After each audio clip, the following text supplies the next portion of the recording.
Hello and welcome to this info session for the 2023 Summer Human in the Data Graduate Fellowship. My name is Michael Beckstrand. I facilitate the Summer Fellows in their adventures in learning and knowledge production, and also serve as a research associate with LATIS in the College of Liberal Arts. During today's session, you will also hear from Susanna Smith of the Institute for Advanced Study, the proud sponsor and facilitator of the MnDRIVE Human in the Data Graduate Summer Fellowship. And you will hear from a small handful of the graduate fellows from the 2022 award. And so I will ask Kate Bruns, Isaac Esposito, and Kadir Yavuz Amroyu to join me in the spotlight section here to sort of talk a bit about their experience as fellows, and hopefully some of the other fellows who are still on the call can join in the chat, responding to these prompts as well. We just don't quite have time to move through absolutely everyone as we're chatting here. And so I'll just wait a moment as we come together. And so the thing that I'd like to sort of open the session talking about is sort of what the experience is like as a summer fellow in the Human in the Data program. And so I prompt you with sort of what did you do with your fellowship dollars and time? What was your favorite part of that? And what might you change as you are moving through the fellowship? And so I open the floor to whoever would like to start talking. I can start talking. Thank you, Kadir. Yeah, I'm very grateful because it is mostly a cliche to say like something about a fellowship that the institution was really helpful, etc.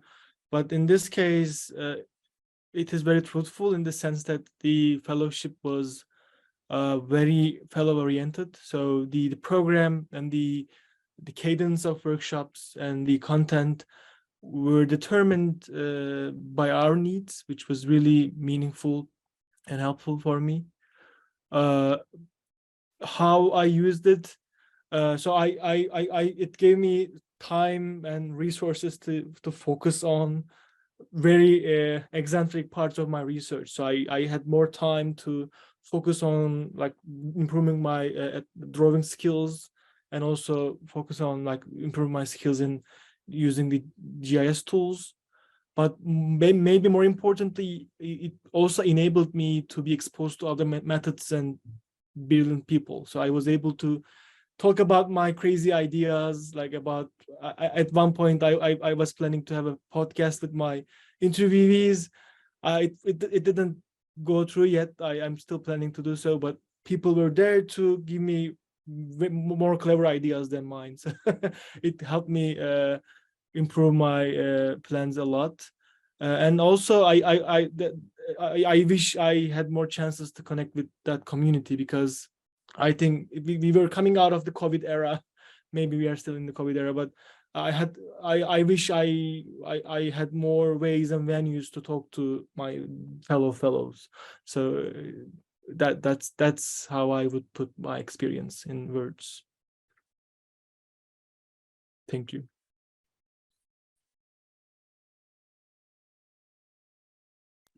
Do you have a preference on the next one? Okay, I'm unmuted. First of all, it was so generative, and also I think often in academia, we're so in our discipline, we get very niche, and just being able to be in a space with other people who are doing things that are so vastly different, like Kadir said, like just exchanging ideas and seeing what sticks to the wall, what doesn't, is really helpful. And I also was reflecting on this fellowship and thinking about how supportive it is in like literal skill set building and like technical questions too, as someone who's in like a very humanities, like as humanities you can get.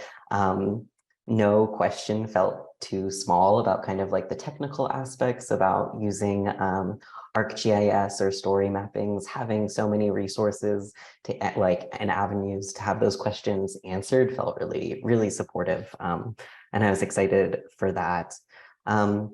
Also, just like the general stuff of someone who's done archive work in a less formal experience, I was able to just ask people, be like, do you send a thank you note to like the archivist? Like just like the basic kind of things like that, being in a space with everyone was really helpful, and learning from them and having really good questions that push the project forward or question the project in really generative ways.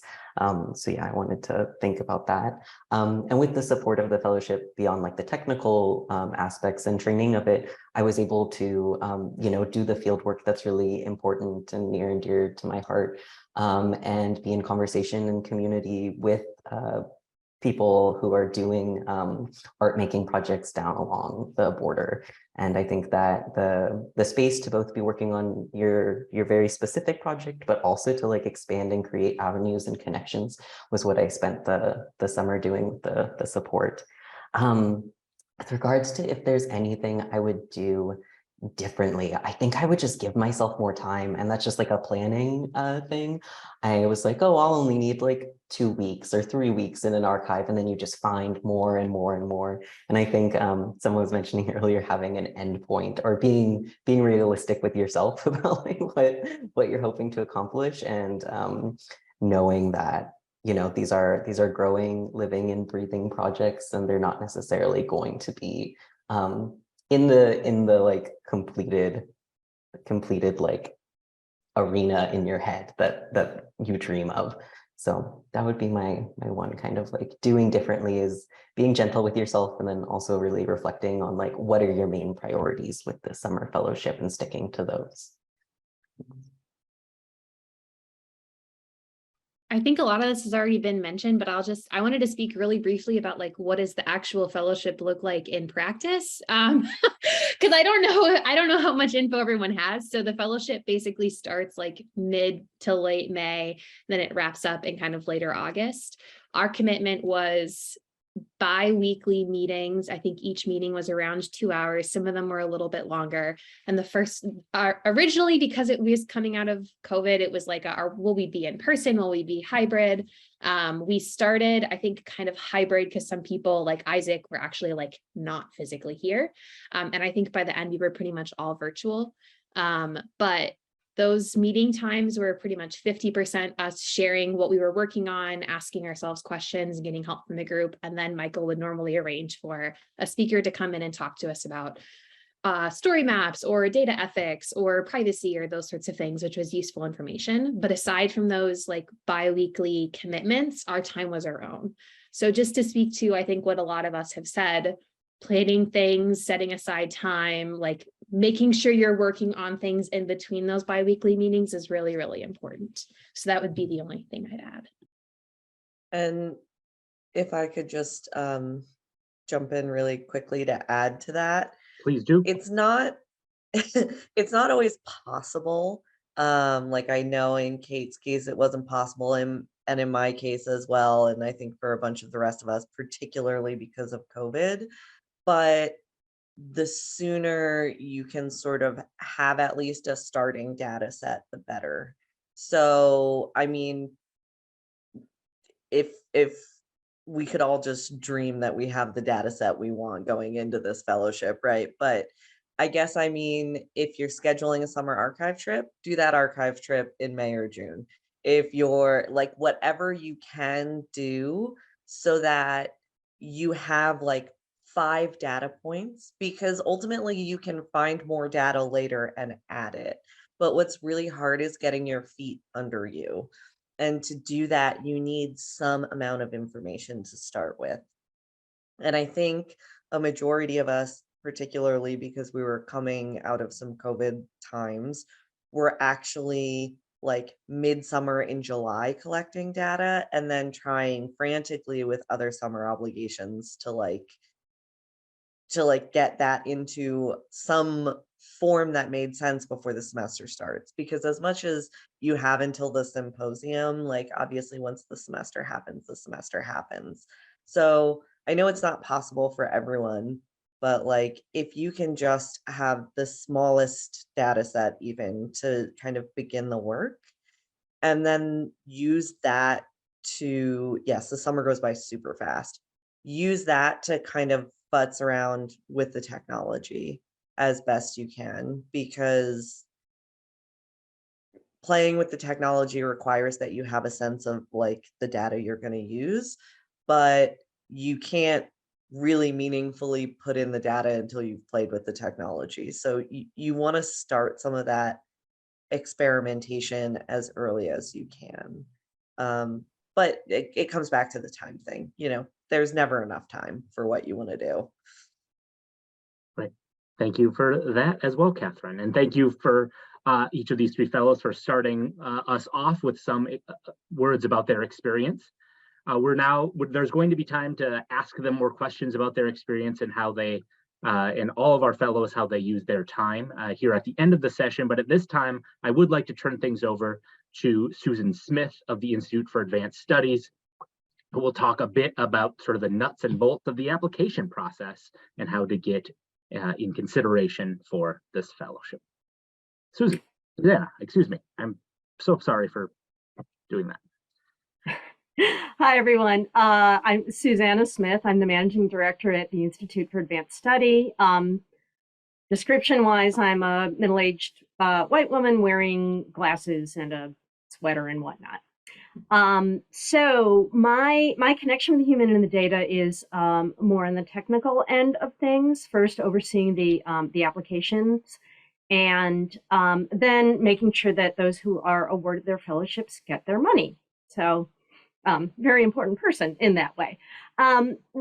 Before I talk about the application, I just want to talk a little bit about some of what the IAS will provide. As Michael said, that the Institute for Advanced Study is the home for the fellowship. So that means we do oversee your getting the $7,000, which is what the fellowship is. And those who want space on campus, workspace, either an office or an open sunny cube in the IAS offices in Northrop on the East Bank, we offer that too. Last summer, I think only 2 people took us up on that offer, but you know, we have space for everyone if who wants it. So yeah, so eligibility, we've had some questions about that. You all graduate students who are in either a PhD program or a terminal master's program, like an MFA or a master's in public policy, anything like that, are eligible. You have to be a continuing student. If you're finishing up your program this spring and graduating, you are not eligible. And of course, your project has to have something to do with one of the 5 MnDRIVE theme areas, which are, I always have to check, robotics, global food, environment, brain conditions, or cancer clinical trials. And again, students from anywhere at the U are eligible, but your project really is, remember, this is human in the data. So you want a humanistic approach to your big data set. All right, so I'm now going to ask Abby Travis to share a screen so that we can show you the how to apply. Okay, so we are now, this is the IAS main webpage, IAS at UMN EDU. You go there and you just click on opportunities, which this is. And you'll see our open opportunity single right now, MnDRIVE Human in the Data Fellowship Program. If you click on that, first is the whole information of what we have here. So, and if you can read that through to find out more about the program altogether and what is offered. Those bullets there go into a little more detail about what we are looking for and what you get in the program. Okay. And we've talked about eligibility, but if you scroll down a little more, and you get to that gray box, application portal and instructions. So we do use the info ready review system. So Abby, if you would click on that, and you get to this page. Now, if you are not already logged into with your University of Minnesota internet ID, you will get prompted to do that. But here we get to the program, and you can look down, scroll down, see more about it, and then up there on the right, it says apply. Very simple. So if Abby, if you would apply for this fellowship, please. Okay. And as you'll see, it autofills with your name. And then what else do we need? We need your email. We need the name of your home department and a title for your project. Now, I mentioned before, your project has to have something to do with at least one of the MnDRIVE thematic areas, but it can have something to do with more than one. So let's say Abby here with her pretty cool department and her really awesome title is interested in robotics and environment. All right, so then next we go down, and all right, I should have mentioned this before. The earlier page we were on with the info back on the IIS website, it does tell you exactly what you're going to need here. Whoops. Oh no. Yeah. Sorry, I got ahead of myself. So you see numbers 5, 6, 7. That is all text that you should prepare. Your description, your how your research is going to engage with the thematic area. Please be really specific about that. There has been that is a request from last year's review committee, and what you hope your proposed research will produce, and how it and what you will need to get that done. All right, so if we can go back to info ready, and so you are not uploading this stuff, but I would suggest that you type it up in whatever your favorite program is, and then just copy and paste in. Oh, yeah. Abby, being a designer among other things, is really into the lorem ipsum. So drop all that in. You are limited to 500 words, so it'll and it tells you how many you've got there, so you can keep that going. All right. Discussing how the research will engage, etc. Abby, why don't you fill your other fields? You're having too much fun.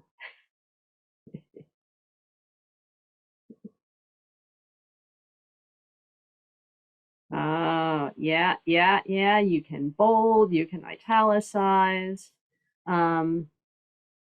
Yes. I personally am a big fan of bulleted points just because it makes it easier for the reader to see what your lists are. And then finally, what your proposed research will produce. And, keeping in mind what we've heard from the fellows earlier today, this may well change over the course of the summer, but, what you think you want to do anyways, and then what the kind of help you think you will need.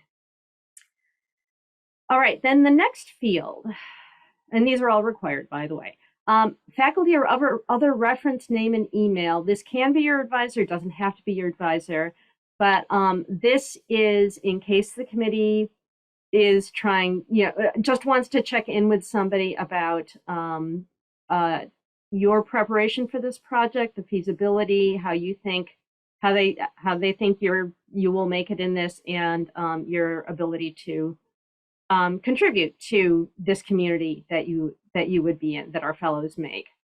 And then finally, and I would have put it up at the top, but InfoReady wouldn't let me. Yes, so name and email. Your 7-digit student ID number. All right. And now, some of you may have projects that do involve images of some sort. And if you want to, you can upload up to 3 of those. And so that's up to you, not a requirement. And then in the end, you can either, you will be notified when your stuff goes in. If you want other people to be notified also, you can put their email addresses in, but not necessary. And then while you're working on this, you can save it as a draft and come back. or you can just say, whoa, I am done. Let's submit.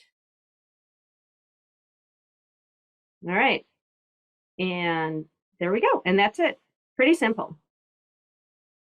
And that's all I got on the application process, except that the applications are due on March 8th, and we will make our decisions and let you know by the end of March, so that you can plan for the summer. Oh, no, I totally forgot not the most important thing, but an important thing to keep in mind. If you get this fellowship, you may hold no more than 25% additional appointment over the summer. And the reason for this is the idea is that the fellowship is helping you, buying out enough of your time that you can actually be working on your project. So, so we don't want you to also have to be putting in 20 or 30 hours a week in, you know, on working in somebody's lab or on some other, you know, teaching or something. So, so that's the idea. We want to make sure you have the time to focus on the work that you need to do. All right, I think that's it. Thank you, Abby.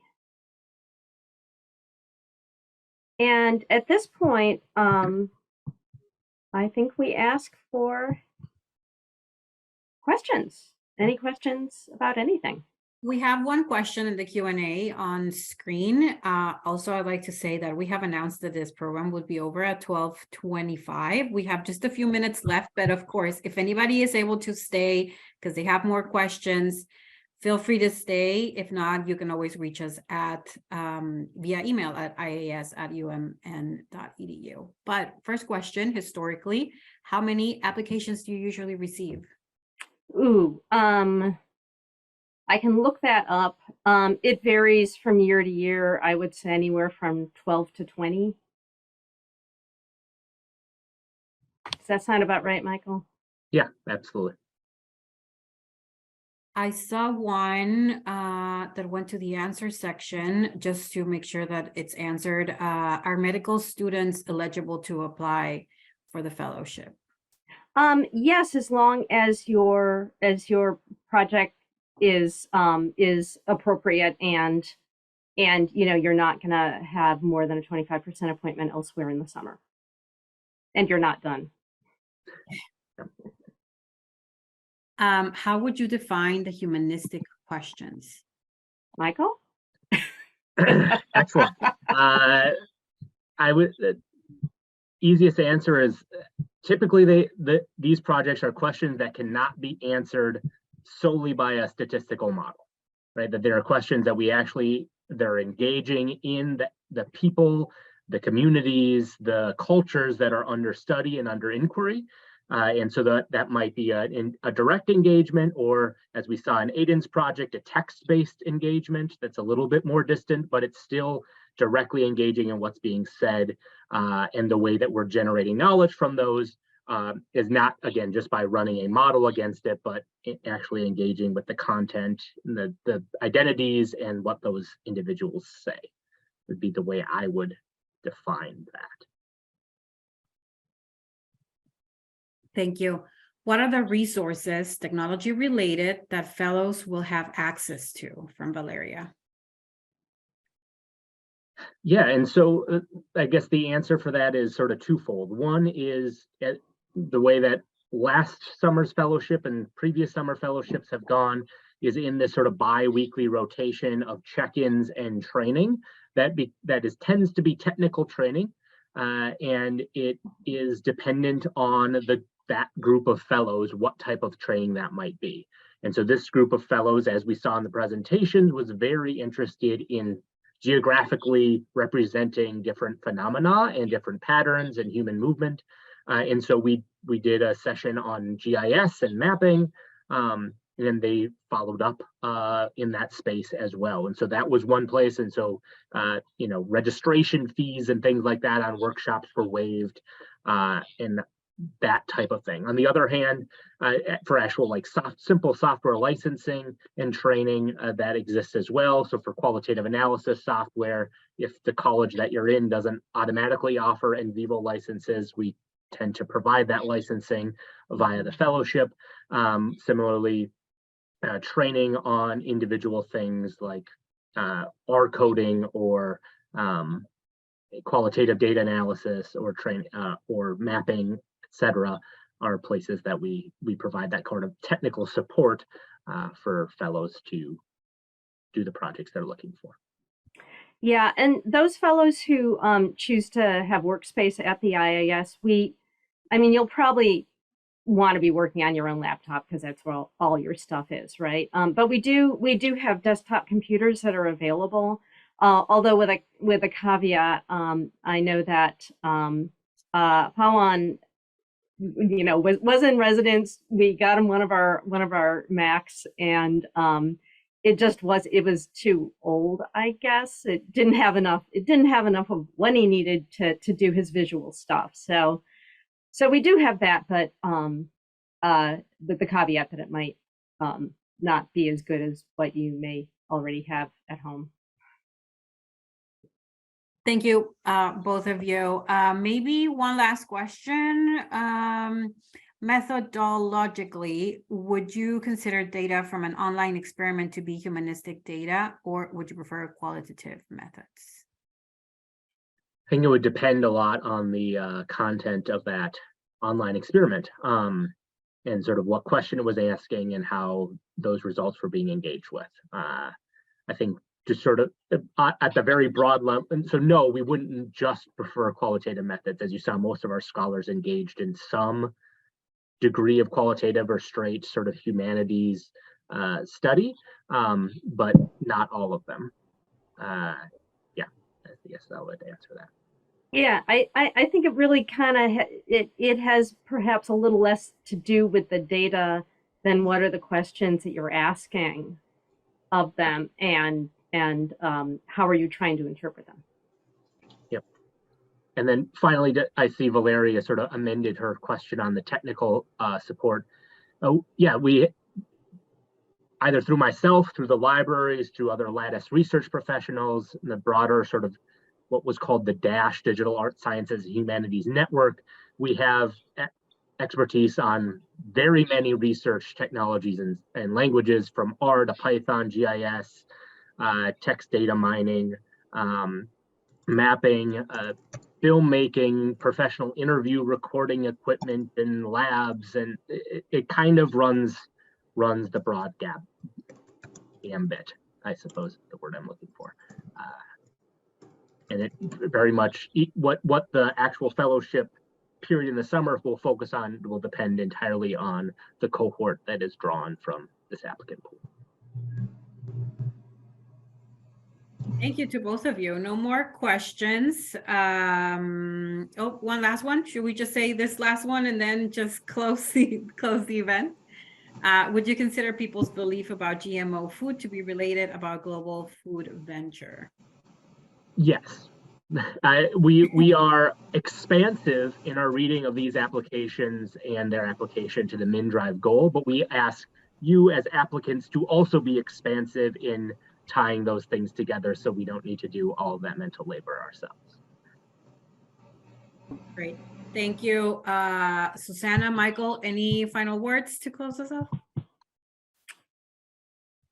I want to thank the fellows for sticking around and being prepared to answer questions.